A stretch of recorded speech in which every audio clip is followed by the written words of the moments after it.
He has binoculars. Binoculars can see far, but can't see. He's looking for it. Say, honey, where's my key? Where's my key? The wife will just come and say, sit here. She might not see far, but details is her strength. So imagine two people come together. Thank you. If you're clapping, clap, please. Because I'm sweating. Is somebody catching what I'm saying? So imagine two people come together. One has the gift of vision, the other have the gift of details. That's what God designed, that you complement each other. I need a man and a woman to come on the stage, preferably a couple. Is any couple nearby? Any couple? Don't be ashamed for a couple. Anyone? Okay, there's somebody coming. You come. Are you shy? Is she shy?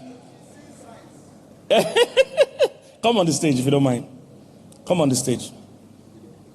So this is why God brings people that are opposite of each other. So this is why talkers will always fall in love with listeners.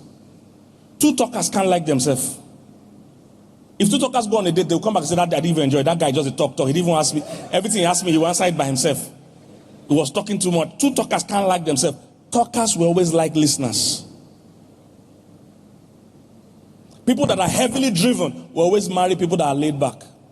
Two heavily driven people, if they marry, daughters, this girl very driven. She had like 2 PhD. She can speak like 4 languages. Very driven lady. She said, the guy that is interested in me is very laid back. I want another man like me. I said, if you marry another man like you, two of you, you'll be meeting at the airport.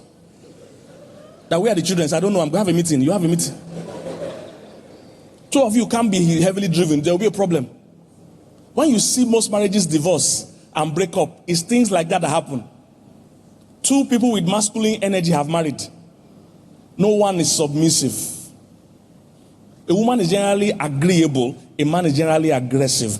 It's necessary for their survival. If a man is not aggressive, this world will destroy him. He must fight. But the woman is agreeable. Her survival is dependent on her agreeing with her husband. Is somebody getting what I'm saying? So God designed us for our function. But when we come together, we become such an unbeatable team. Spenders marry savers. Organized people marry scattered people. Planners marry spontaneous people. Because there are some times in your life you need to plan. But there are other times in your life you need somebody that will seize the opportunity right now. So God generally brings opposites together. So two of you come. You stay here. You come this way. This guy, face the audience. This guy, his front is his strengths. His back is his weakness. When he's alone, his strengths are here. His weaknesses are here. He can be attacked from here. But when God brings him his spouse, face this side. Face. When God brings him his spouse, face that you come. Face the other way. Join your back with him. When God brings them together as husband and wife, this union now has just strength and strength.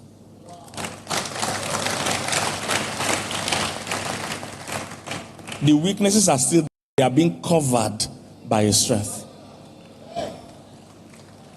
So when they come together as one, this entity now doesn't have that weakness. For instance, if he knows how to make money and she knows how to manage money, when he was alone, he'll be making money and be mismanaging it. Now that he has joined to her, now that they have money, the management part that he didn't have is being supplied by his wife.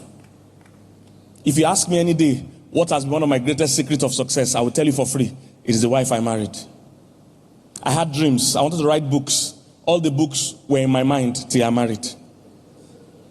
There are many of you here, you have books in your mind. All my books were in my mind. Today, I'm one of the highest selling Nigerian-based authors. Apart from the fathers, for instance, I'm one of the highest selling. Everywhere we go, people say, people don't buy book here. No, I say not my books. Not my books. My books always sell. Everywhere in the world I go. Is somebody catching what I'm saying? Everywhere in the world I go. Some years, in books, we do 200, 300 K US. Sometimes 1 year. I do well in books. But all those books were in the dream form. My wife read English in school. And she's good with writing. She's also fast with reading. So my books have been coming out since I married. When I was alone, they were in my dream. I'm a spender. My wife is a saver. I'm a spender. I spend faster than I make money. Some of you know you are in my WhatsApp group. We ball without budget. When you are making 10K, you are already planning an expense of 100K. That you deposit the 10K. You better change.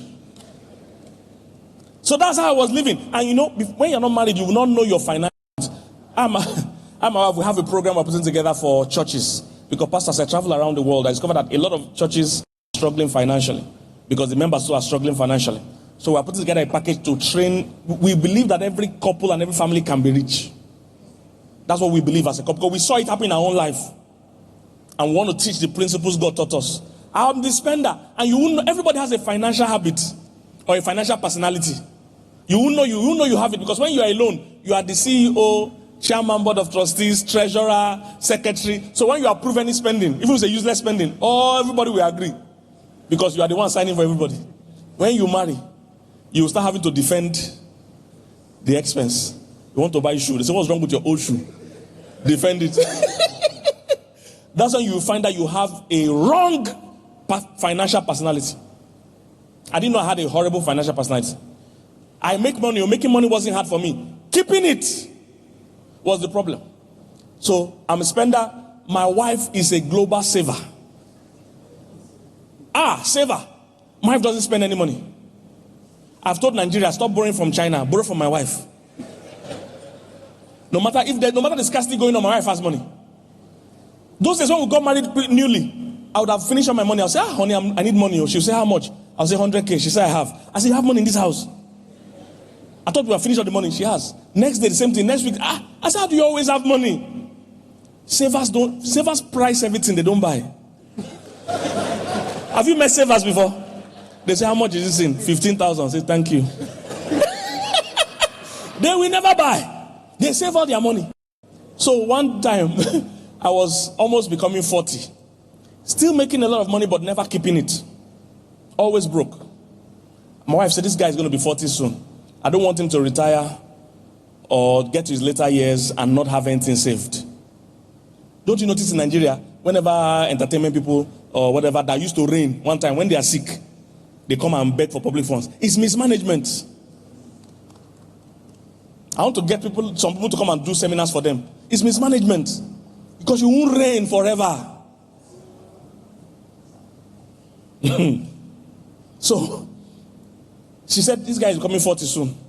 I don't want him to end his life like this. So, God told her, don't rebuke him, don't correct him. Because some women, they want to confront their husband. He's doing something wrong. You think it's your mouth you used to humble him. I don't have time to go into that. But God told my wife, just whatever you want to teach him, project it, show him. So she began to save for me without my knowledge. So whenever money entered our account, she will remove some for me and save it. I don't check her. I trust her with the money. One day, I don't know what I was checking for. And I started seeing that, somebody's removing money regularly from this account. I called my account person. She said, because she too was in on it. She said, ask your wife. So I had to ask my wife. She said, nothing, I had to press her. What's going on? She now finally said, well, God told me to be saving for you. I said, how much have you saved now? You are saving. How much can it be? We people like us, if you're in my category, you like big things. You don't spend much, but every time you spend one, the whole account will fill it. I said, how much have you managed to save? When she told me the amount, I said, I can't believe I'm this rich. As in, you were able to save this amount without my knowledge. So imagine what will happen if I'm in on it. I said, let the saving begin. So before, I used to make money and not have money. Now, we have money. It's because of the gift that God gave me. And the beauty is this. Initially, the person will just be helping you, but after a while, the person will rub off on you. Because two of you can hang out for long. The talker, being married to the listener for 10 years, will start to listen more. The listener, being married to the talker for 10 years, will start to talk more. The saver, being married to the spender for 10 years, will start to spend more. The spender, be married to the saver, after 10 years will start to save more. So at the end of every marriage, if it's done well, both of you come out better than when you entered into the marriage. But that only happens when you actually allow your partner to flow and to flourish inside your house. When you pay attention to your spouse. When you pay attention to your spouse. Because some people are married, like I said, you come for meetings like this, you leave your wife at home. You read a book, you don't share what you read. You are not pouring into your spouse. I and my wife were flying from Nigeria to UK on a Qatar Airways flight. And in the seat, there's a demarcation between the two seats in case both of you are not flying together. So when we got there, there was something between us. So I called the attendant, how do we bring this thing down? The woman said, both of you need to press the down button at the same time for it to come down. So I said, how do you raise it up? It's only one person can raise it up. So it dawned on me that to build a strong marriage, it takes two intentional people. But to destroy the marriage, only one person. Only one person.